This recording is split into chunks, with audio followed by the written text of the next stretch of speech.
Medics. I've got a BMW M140 here on a 2018 plate. Just going to show you how to replace the wiper blades. I'm not replacing them, but I'm just going to show you how it's done so you can do it yourself as well. If you need to, if you come forward please.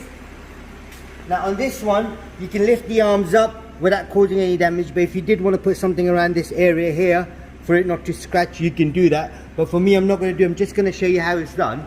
Now you've got a clip on this side here, and then you've got a clip on the other side as well, as you can see. So what you do, you push the clip in, you bring the wipers out a little bit, and then you take the whole thing out. So as you can see now, here, and when you get the new ones, if you've got the originals, they'll be a straight fit, sorry. But if you've got an aftermarket one, you might have a bit of a problem.